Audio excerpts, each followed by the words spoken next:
When Donald Trump took office in 2017, the world braced for change, and change came quickly. Trade wars erupted, tariffs were slapped on friends and rivals alike. Climate commitments were abandoned, and international alliances that had stood firm for decades suddenly seemed shaky. For Canada, America's closest neighbor and longtime ally, the Trump years were anything but easy. Centuries of partnership didn't shield Canadians from the impact of U.S. steel and aluminum tariffs, dairy disputes, and the uncertainty surrounding NAFTA. On top of that, Canada had to navigate the fallout of Trump's immigration bans, his withdrawal from the Paris Climate Accord, and his harsh criticism of NATO allies. It was a period where every policy shift in Washington rippled directly across the border. But here's the thing, Canada wasn't alone in facing this storm. Even as Washington doubled down on America first, several countries stepped up to stand with Ottawa. Some offered trade partnerships, others gave diplomatic backing, and many worked hand-in-hand with Canada to defend values like multilateralism, climate action, and international cooperation. So in today's video, we're counting down the 10 countries that most prominently supported Canada amidst Trump's policies, why they did it, how they did it, and what it meant for Canada's role on the global stage. 1. Germany. When Trump clashed with Canada at the G7 summit in 2018, Germany was one of the first countries to step up in support. Chancellor Angela Merkel and Prime Minister Justin Trudeau found themselves on the same page when it came to climate change, multilateralism, and standing against protectionist trade policies. While Trump was pushing America first, Merkel openly criticized his unilateral tariffs on Canadian steel and aluminum, and backed Trudeau's push to preserve open markets. Beyond trade, Germany and Canada also worked side by side to defend the Paris Climate Agreement after Trump's withdrawal. Merkel saw Trudeau as a natural partner in upholding environmental commitments and broader international cooperation. For Canadians, Germany's support carried weight. Europe's largest economy, signaling that Ottawa wasn't fighting this battle alone. In short, while Trump viewed alliances through a transactional lens, Germany doubled down on values Canada shared: free trade, collective security, and a rules-based order. That solidarity gave Canada breathing room and reinforced its credibility on the world stage. 2. France. If Germany was Canada's anchor in Europe, France was its echo chamber. French President Emmanuel Macron and Trudeau bonded over their defense of the Paris Climate Accord. Macron even staged highly public moments of unity with Trudeau at international gatherings, sending a signal to Washington that Canada had strong allies in Europe. At the 2018 G7 summit in Charlevoix, Quebec, where tensions between Trump and Trudeau reached a boiling point, Macron stood firmly behind Canada. He publicly condemned Trump's last-minute decision to withdraw from the summit communiqué, describing it as uncooperative and disrespectful to allies. That backing mattered. It wasn't just Canada crying foul. It was one of Europe's most influential leaders. France also emphasized shared democratic values. Together, they built a visible counterweight that reassured Canadians and the world that the spirit of cooperation wasn't dead.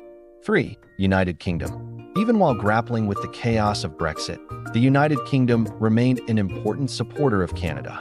London and Ottawa have long enjoyed a special relationship, rooted in shared history, language, and Commonwealth ties. Under Trump, that relationship became even more significant. The UK consistently aligned with Canada on NATO, backing Trudeau's stance that alliances must remain strong despite Trump's harsh criticism of European defense spending. Canada and Britain also worked together to maintain international norms, whether in security forums or at the UN. On the trade front, Canada and the UK also had each other's backs. With both countries trying to hedge against American unpredictability, they deepened conversations on bilateral trade and reinforced their mutual commitment to free markets.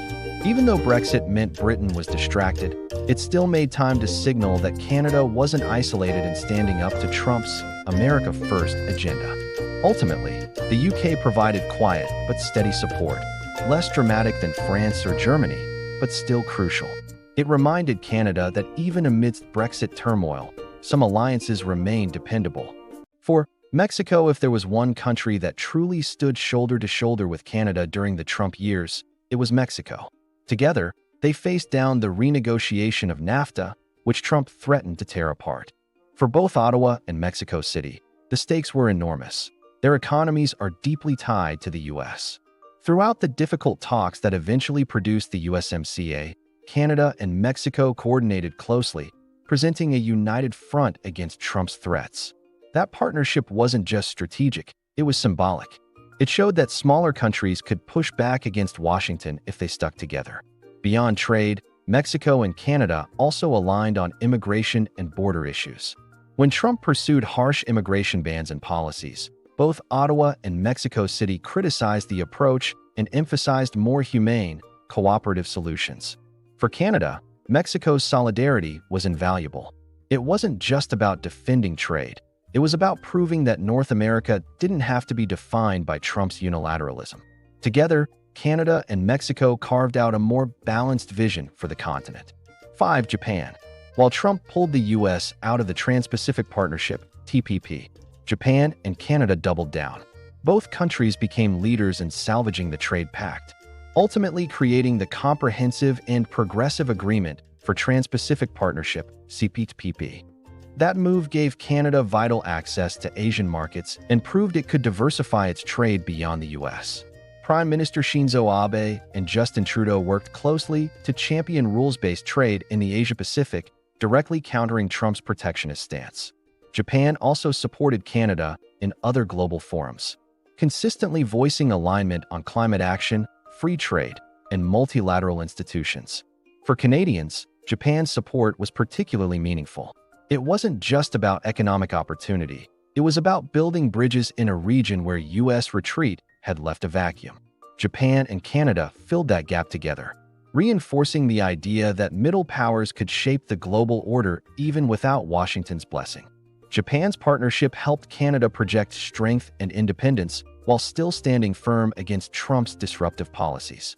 6. Australia. When it came to defending climate action and multilateralism, Australia was one of Canada's most reliable partners.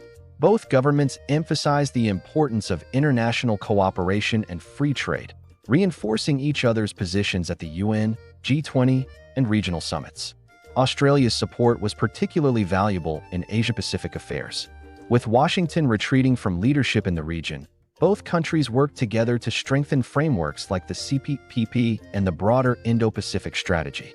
These moves gave Canada more leverage in diversifying its economic and diplomatic relationships beyond the United States. On the world stage, Canada and Australia often spoke with one voice, whether on climate change, democratic governance, or the need for strong alliances. For Canadians, this partnership reinforced that even if Washington pulled back, middle powers could still push global agendas forward. Australia may not have been as loud as Germany or France in pushing back against Trump, but its consistent backing gave Canada stability in an unpredictable era. 7. Italy. Italy's stance during the Trump years was more complicated, as its domestic politics often leaned toward populism. Still, when it came to supporting Canada, Italy played a surprisingly important role.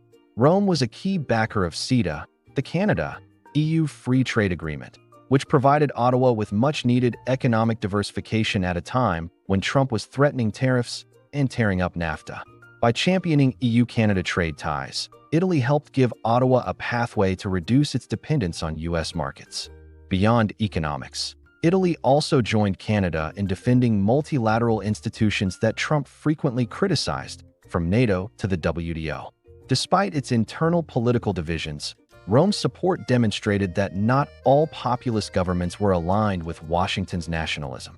Italy also valued Canada's role as a transatlantic bridge builder. With both countries part of NATO, cooperation on security and global alliances gave them common ground. While not as prominent as Germany or France in confronting Trump, Italy quietly contributed to strengthening Canada's international position. In short, Italy may not have made headlines for its support of Canada, but behind the scenes, it helped Ottawa secure trade ties and reinforce its voice in Europe. 8. South Korea. South Korea was another key Asian partner that supported Canada during the Trump years. While Trump's approach to the Korean peninsula was often unpredictable, swinging from threats of fire and fury to sudden talks with Kim Jong-un, Seoul valued Canada's consistent backing in the region. Both countries shared concerns over North Korea's nuclear ambitions, strengthening their security cooperation. Economically, South Korea supported Canada's broader efforts to build multilateral trade frameworks. Both countries worked within the CPTPP and other trade platforms to counterbalance Trump's protectionist stance. With Asia becoming an increasingly important arena for Canada, South Korea's friendship gave Ottawa additional credibility and leverage in the region. What stood out was that South Korea and Canada weren't just passive allies. They actively coordinated on regional stability, trade diversification, and diplomatic engagement. In many ways, their partnership showcased the power of middle powers banding together when Washington shifted away from its traditional leadership role. For Canada, South Korea's support meant more than just trade. It reinforced Ottawa's reputation as a responsible partner in both Asia and the global security landscape. 9. Sweden. Sweden was one of Canada's most vocal European allies in standing up for liberal democratic values and climate change action. Sweden worked closely with Canada to keep the flame of liberal internationalism alive. Ottawa and Stockholm collaborated on initiatives supporting human rights, gender equality, and multilateral cooperation. Both governments saw themselves as champions of a rules-based world order, and they often coordinated positions at the UN and other forums where Trump's policies drew criticism. Sweden also backed Canada's leadership in the fight against climate change. As Trump dismantled environmental protections and exited the Paris Agreement, Sweden and Canada doubled down on their commitments, often amplifying each other's voices on the global stage. For Canadians, Sweden's backing was a reminder that values-driven diplomacy still had powerful allies in Europe. Even as Washington turned inward, there were countries willing to stand alongside Canada to protect democracy, human rights, and the environment. 10. China, perhaps the most complex of all, China's support for Canada during the Trump years came with both opportunities and challenges. On the one hand, Beijing and Ottawa found common cause in opposing Trump's tariffs and trade wars. With the U.S. slapping duties on steel, aluminum, and other goods, Canada and China explored ways to expand their economic ties, offering each other some relief from U.S. pressure.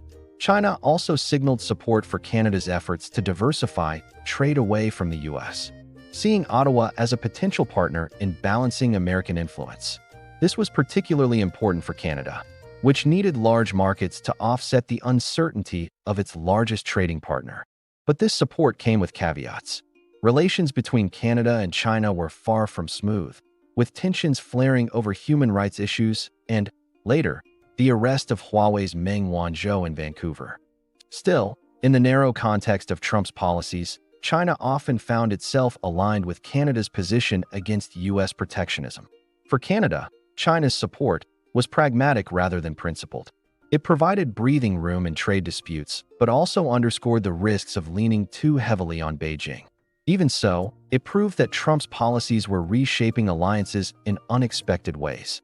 Now that we've gone through the 10 countries, it's worth stepping back and asking, what do these alliances actually tell us about Canada's place in the world during the Trump era? First, the most obvious theme was climate change. With Trump pulling the U.S. out of the Paris Agreement, countries like Germany, France, Sweden, and Australia saw Canada as a natural partner to keep the fight alive. Trudeau positioned himself as a climate leader, and these countries amplified his voice on the global stage. Second, there was the push to defend multilateral institutions. Trump often questioned NATO, criticized the WTO, and pulled the U.S. out of global agreements. Canada, however, worked with allies like the UK, Japan, and South Korea to preserve these systems. For Ottawa, this wasn't just about principle, it was about survival. As a middle power, Canada depends on rules-based institutions to balance the influence of giants like the US and China. Third, trade diversification became a survival strategy.